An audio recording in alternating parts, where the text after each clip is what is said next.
The first thing I noticed about the house on Hemlock Lane was how quiet it was. And the second thing was the smell. It clung to the warm, still air like a second skin, a cloying sweetness undercut with something sharper, something that made my own flesh prickle with a primeval sense of wrongness. I was 26, Leo Moretti, and I had just inherited my grandmother's final refuge. The key had been cold in my palm, the weight of a past I'd never fully known. Inside, dust motes danced in the slants of dying sunlight, illuminating a stage set for a life halted mid-stride. A half-finished cup of tea sat on a doily, a film of mold claiming its surface, and on the worn velvet settee, a cat watched me. It was a scrawny thing, a jester of a creature with one ear permanently folded and eyes the color of old pennies. It didn't move, didn't blink, it just stared, a silent sentinel guarding the memory of its mistress. I called it Jester for lack of a better name, and because of that crooked ear, it followed me from room to room, a silent shadow, its gaze a persistent itch between my shoulder blades. In the parlor, I found a wall of photographs. My grandmother, young and vibrant, stood beside a man who was not my grandfather. His smile was too wide, his eyes too dark, fixed on the camera with an unnerving intensity. In every picture, a different cat sat at their feet. But the man's hand was always the same, too long-fingered, the nails curving to a subtle, horrible point. That night, the quiet was shattered. A frantic scrabbling, a desperate scrabbling, erupted from inside the wall behind my bed. It was fast, frenzied, the sound of claws on the other side of the plaster. Then, a thin, high-pitched mewling began, a sound so full of terror and pain it froze the blood in my veins. I pressed my ear to the cold wall, and the sound vibrated through the very bone of my skull. Suddenly, the mewling stopped. In its place came a wet, rhythmic sound, a slow, deliberate squelching. I stumbled back, heart hammering a frantic rhythm against my ribs. The plaster directly before my eyes began to bulge to darken with a spreading stain. Something was pushing through. A single, thin tendril of decayed, grey-pink flesh, tipped with a wickedly curved claw, poked through the crumbling wall. It twitched, sensing the air, sensing me, and began to widen the hole. I did the only thing a man in his right mind could do. I backed away slowly, then turned and ran from the room, the sound of plaster crumbling and that wet, persistent squelching following me down the hall like a question I dinned. Jester was waiting for me at the bottom of the stairs. He sat perfectly still, his ancient penny, eyes reflecting the dim light from the parlor, and for the first time I saw something other than feline indifference in his gaze. It was recognition and patience. I spent the rest of that interminable night in the parlor, huddled in my grandmother's chair, a fireplace poker clutched in my white, knuckled hands. The house settled around me with groans and whispers, every creak a potential herald of that thing descending. Jester never moved from his post at the foot of the stairs, a small, silent sentinel against the dark. When the grey light of dawn finally seeped through the lace curtains, I felt a foolish surge of relief. I had survived the night. But the smell was worse. That sweet, rotten perfume now permeated the entire house. I traced it to the basement door, a heavy slab of oak in the kitchen. A low, rhythmic thumping came from behind it, steady as a diseased heartbeat. Jester appeared at my feet, let out a single, plaintive yowl, and then shot up the stairs to the second floor, leaving me alone with my terror. The thumping grew louder, more insistent. I didn't tee open the door. I couldn't eat. Instead, driven by a desperate need for answers, I fled to the parlor and began tearing through my grandmother's writing desk. Beneath a bundle of faded love letters tied with a ribbon, I found a small, leather-bound journal. The last entry was dated the 26th of October, the day she had passed. Her handwriting, usually so precise, was a frantic, spidery scrawl. "He is hungry again," it read. The ritual was not enough. I should never have summoned him. Never have loved a thing that wears its father's face. The cats, they quiet him for a time, but it is my flesh he truly craves. Mine, and now the blood of mine. He knows about the boy. He waits. A chill that had nothing to do with the autumn air wrapped itself around my spine. The boy, she meant me. The man in the photographs, with his too long fingers and terrible smile. He was something other, something that wore a face like a mask. I thought of the decayed questing tendril upstairs, the desperate scrabbling of the cat in the wall. The cats quiet him for a time. I looked at the empty spot on the settee where Jester had been, and a new, horrifying understanding dawned. The thumping from the basement stopped. In its place came a new sound, a slow, heavy footfall on the basement stairs. One step, then another. The doorknob began to turn. Jester yowled again from upstairs, a sound of pure, primal warning, and from the other side of the kitchen door, a voice I recognized from my oldest, most forgotten nightmares spoke my name. It was my grandmother's voice, but wet, muffled, as if spoken through a mouthful of soil. "Leo," it crooned, "let me in. I have so much to show you. Your grandfather wants to meet you." I backed against the parlor wall, the poker held before me like a cross against a vampire. The basement door creaked open, and a wave of that sickening sweetness washed over me. I saw a hand, that hand impossibly long, fingered, with those pointed nails, grip the edge of the doorframe. It was followed by an arm, the skin grey and mottled, a patchwork of decay and something else, something that moved and writhed beneath the surface, and then I saw its face. It was my grandfather. Face from the photograph, but it was also horribly, undeniably my own. The face staring at me from the kitchen doorway was a funhouse mirror reflection, a distortion of everything familiar. My own eyes, my own mouth, but arranged on a canvas of rotting flesh that pulsed with a sickly inner light. It smiled, and I saw teeth that were too numerous, too sharp, layered like a shark's. "Don't be afraid, boy," it said, and now the voice was my grandfather's, a dusty baritone I'd only heard on old home movies. "I've been waiting a long time for you to come home." I couldn't move. The poker hung limp in my trembling hand as the thing shuffled into the parlor. With each step, pieces of it seemed to shift, to rearrange themselves beneath the skin. A knuckle would momentarily press outward from a forearm. An eye would briefly surface on a cheek before sinking back into the grey morass. The body horror of it was beyond comprehension, a violation of every natural law I'd ever believed in. "You're not my grandfather," I heard myself whisper. The words felt pathetic, inadequate. "Parts of me are," it replied, and laughed.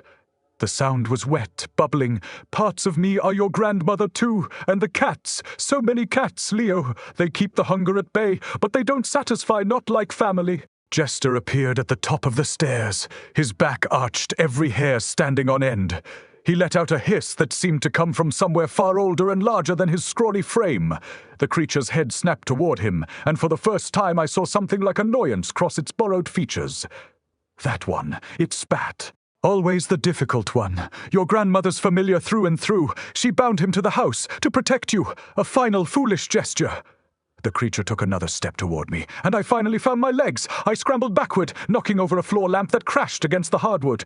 Jester launched himself from the stairs, a fury of claws and fur, straight at the creature's face. The thing screamed, a sound that was part cat, part man, part something else entirely, and swatted at the air. Jester clung to its head, raking those ancient eyes. I ran, not with courage, not with any plan, but with pure animal terror. I bolted through the kitchen, past the open basement door from which that sweet rotten smell now poured like a visible fog, and out the back door into the overgrown garden.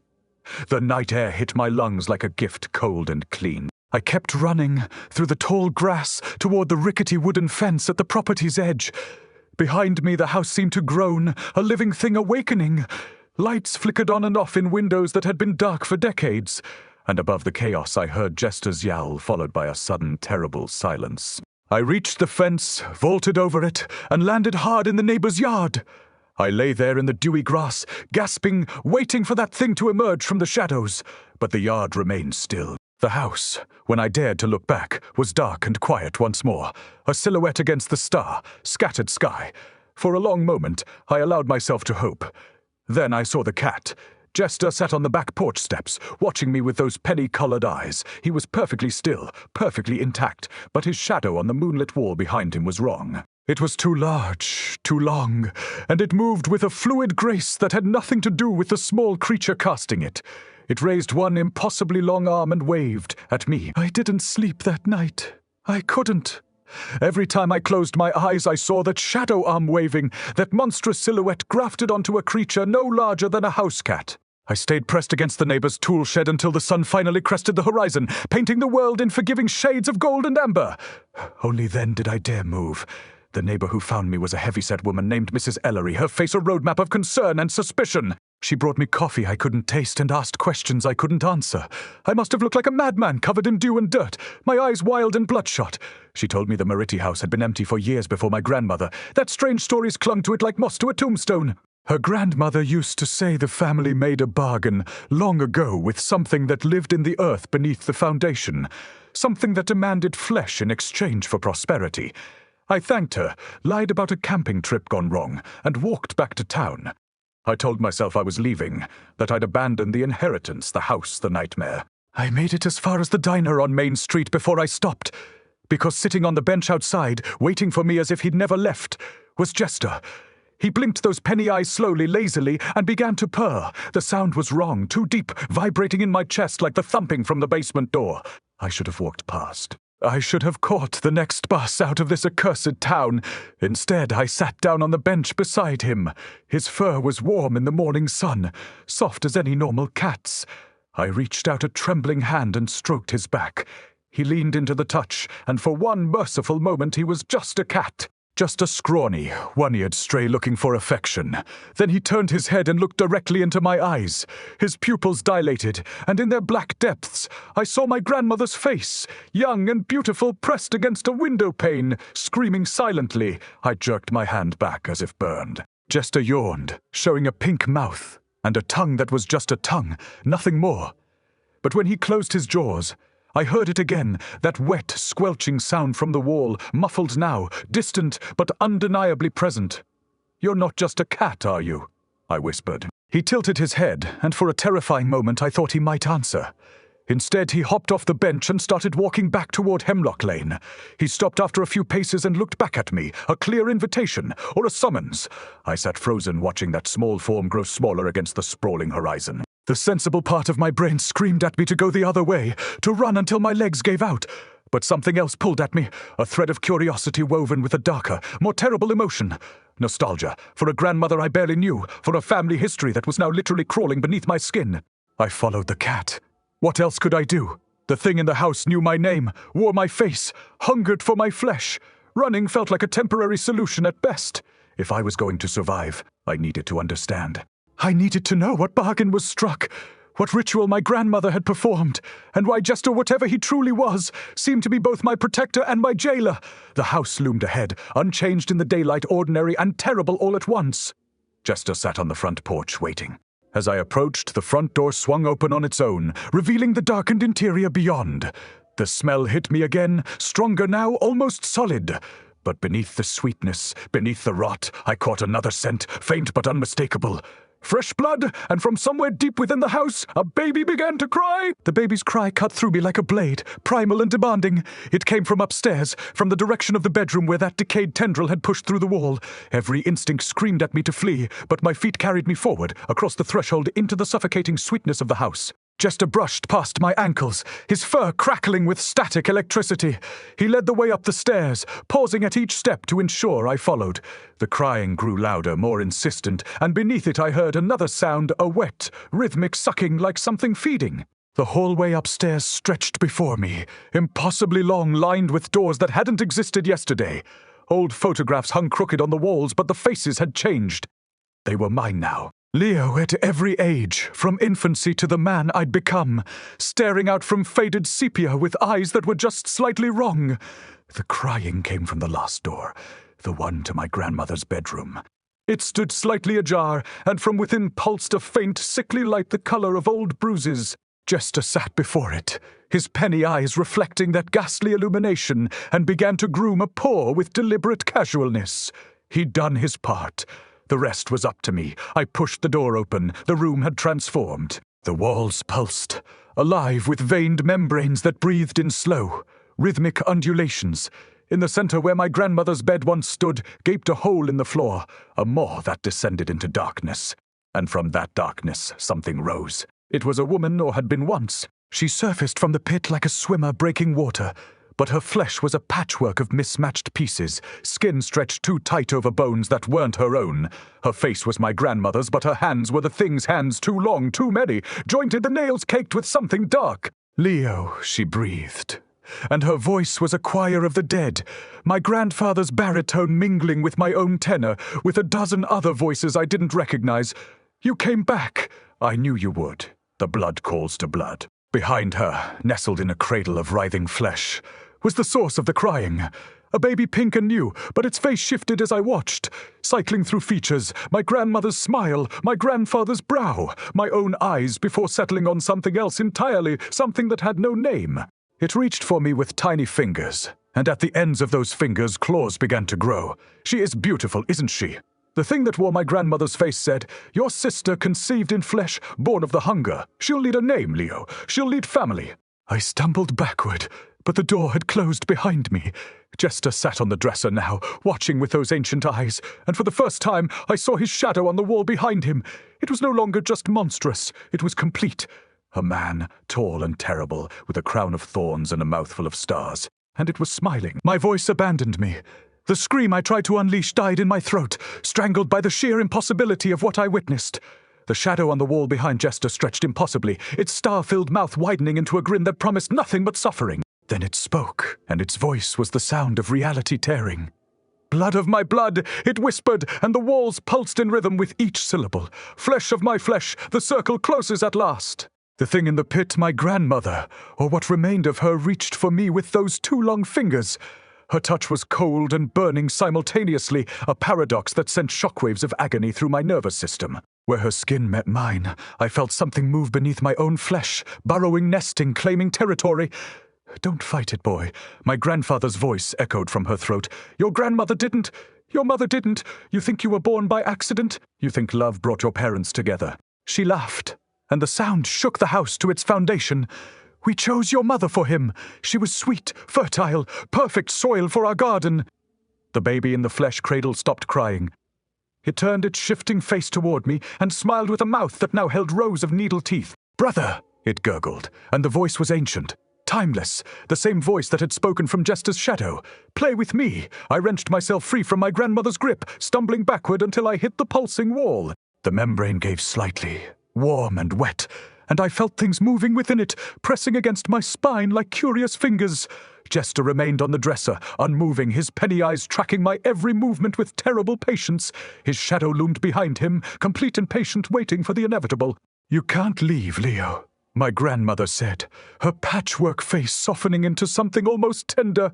"This is your home, your birthright. The Moretti men have always come home eventually. Your grandfather ran too. Once. They all run." She gestured at the walls, at the faces that now pressed against the membranes from within dozens of faces, men and women and children, their eyes wide and pleading, their mouths stretched in silent screams.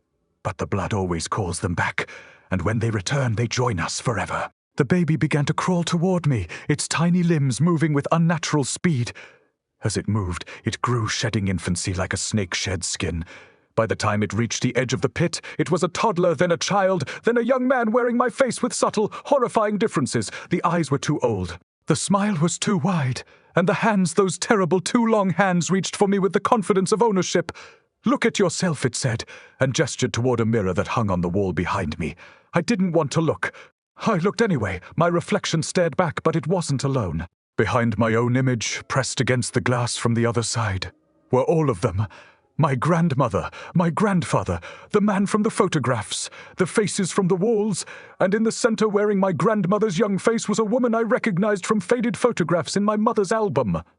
My mother, trapped forever in glass, reaching for me with pleading eyes. "She wanted to save you," my doppelganger whispered in my ear. "That is why she ran. That is why she gave you to foster families. Changed your name, hid you across 3 states. She thought distance could break the blood bond." It laughed, and the sound was my laugh, my voice, my breath against my neck. "But blood remembers, Leo. Blood always remembers." Jester jumped down from the dresser and padded toward me. His shadow followed, separate now, a towering figure of impossible geometry that bent the light around it. The cat rubbed against my ankles, purring that deep, wrong purr, and when I looked down, I saw my grandmother's face reflected in his eyes. She was crying and smiling. The reflection in Jester's eyes held me captive. My grandmother's face, wet with tears, stretched in that impossible smile, and I felt something fundamental shift inside my chest. Not my heart, something deeper, older. The blood bond my doppelganger spoke of, awakening like a beast from long hibernation. "You feel it now, don't you?" The thing wearing my face whispered. Its breath was warm against my ear, smelling of earth and honey and that sweet, pervasive rot. The hunger, the need. It has been sleeping in your veins since birth, waiting for the call, waiting for home. He was right. God help me, he was right. A gnawing emptiness had opened in my gut, a void that demanded filling, not with food, not with water, but with something I couldn't name. The faces pressed against the membranous walls moaned in unison, a chorus of longing that vibrated through my bones. They were hungry too, always hungry. Jester chose that moment to move. He leapt onto my shoulder with a grace that defied his years, his weight heavier than it should have been. His purr resonated through my skull, and in that vibration I heard words not spoken, but understood. Choose, Leo. Choose now, or be chosen. The shadow behind him loomed closer, its star-filled mouth descending toward me. I could see them now. The stars, and they weren't stars at all. They were eyes. Thousands of eyes, belonging to thousands of things that had come before, all watching, all waiting, all hungry. My mother's face pressed harder against the mirror glass, her mouth forming words I couldn't hear, but I didn't need to hear. I knew what she was saying. Run and don't look back. The same words she'd whispered to me 26 years ago, the last time I saw her alive. But running meant leaving Jester, leaving my grandmother, leaving all of them to this endless, hungering existence. And in that moment, surrounded by impossible horror, I felt something unexpected.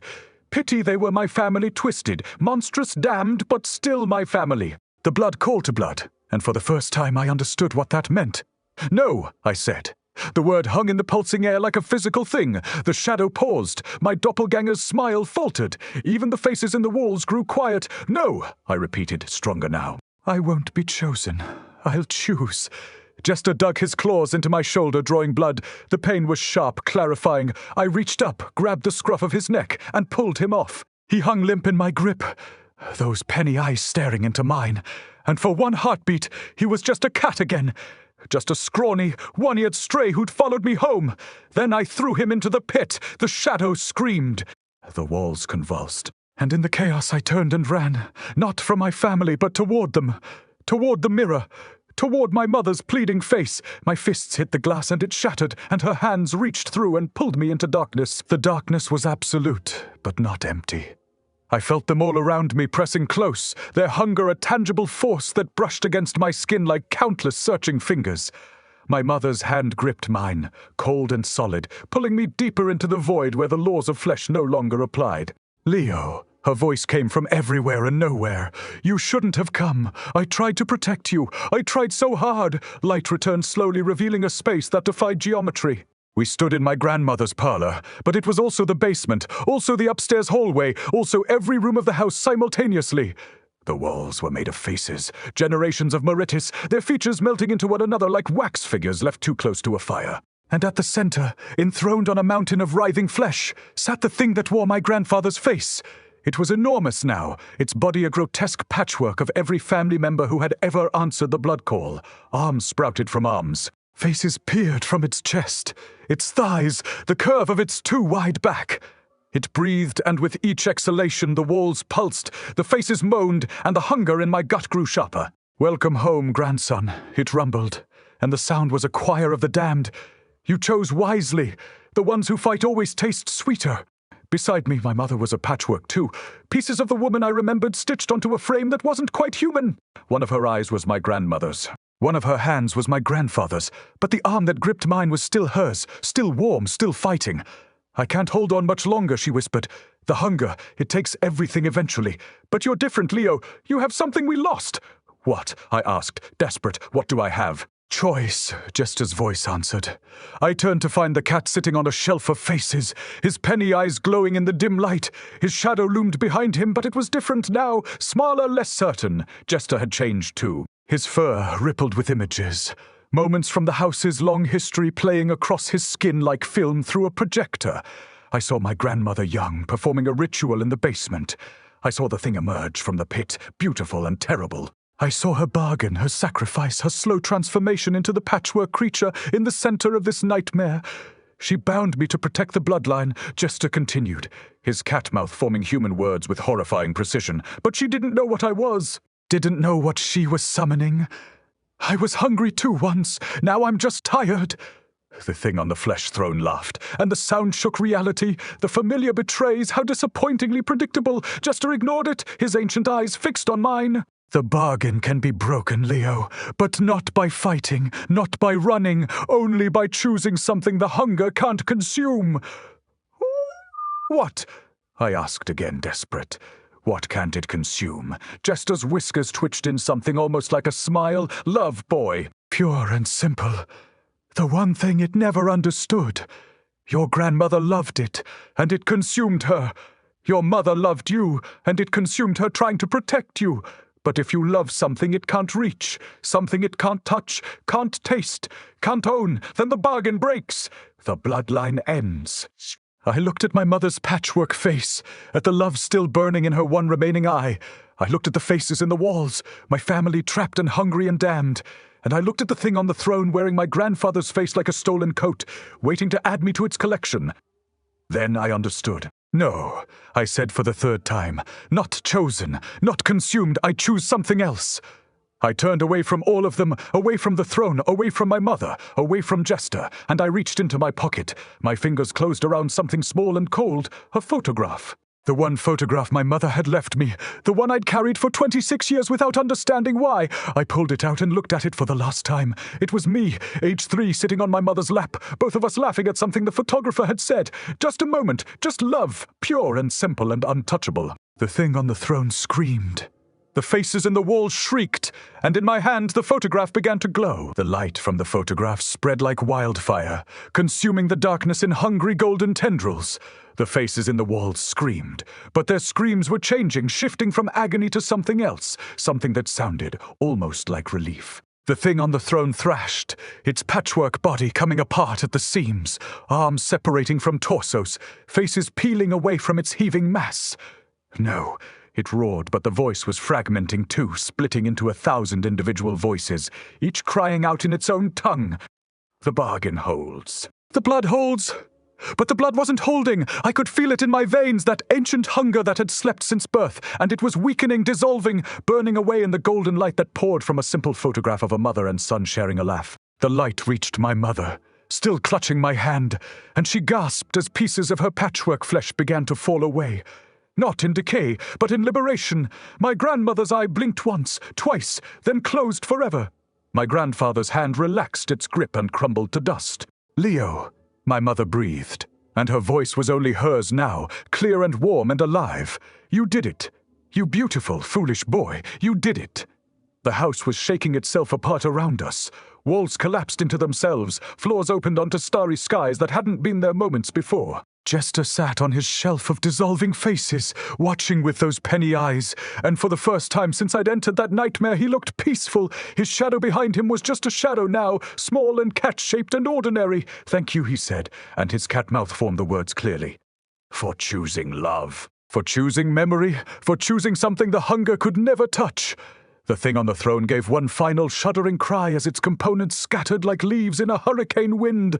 My grandfather's face, still wearing that too, wide smile, floated past me and dissolved into golden light. Behind it, I saw other faces. Great-grandparents, distant cousins, children who had never had a chance to grow up.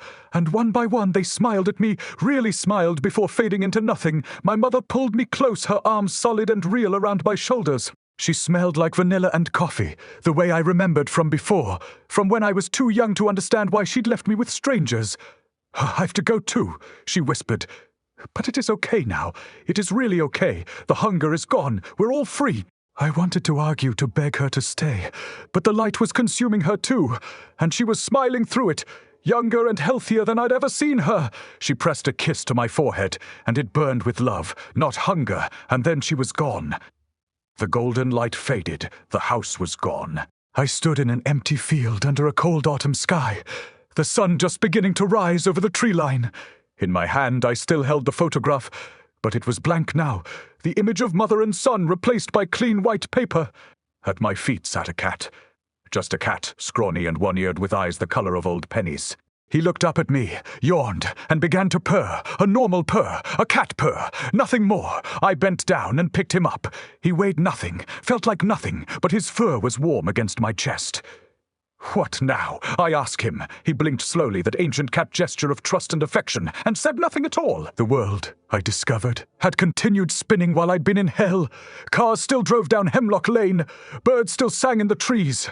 Mrs. Ellery still tended her garden, waving at me with undisguised curiosity when she spotted me standing in the empty field where my grandmother's house had once stood. To her, nothing had changed. To me, everything had. I found an apartment in town, a small efficiency above the diner where I'd stopped running. The landlord asked no questions about my references, my employment history, my sudden appearance in a town nobody visited by accident. He just took my cash and handed me a key, and that was that. Normal life resumed. Oh, so I told myself. Jester stayed with me. He was just a cat now. I'd checked 100 times, examining his shadow in every light, studying his eyes for any hint of the ancient thing that had once lurked behind them. Nothing. He ate cheap kibble, napped in sunbeams, batted at dust motes with ordinary feline enthusiasm. Sometimes I'd catch him watching me with those penny-colored eyes, and my heart would stop for a beat, waiting. But he'd just blink slowly, that universal cat gesture of trust, and return to grooming a paw. 3 weeks passed. The nightmare stopped. The hunger in my gut faded to a memory. I started working at the diner, washing dishes, serving coffee, learning the names and faces of people who had no idea what had lived in their midst for generations. Mrs. Ellery became a regular, always sitting in the same booth, always ordering the same slice of apple pie. She never asked about the house, about my grandmother, about that morning she'd found me shivering in her toolsht.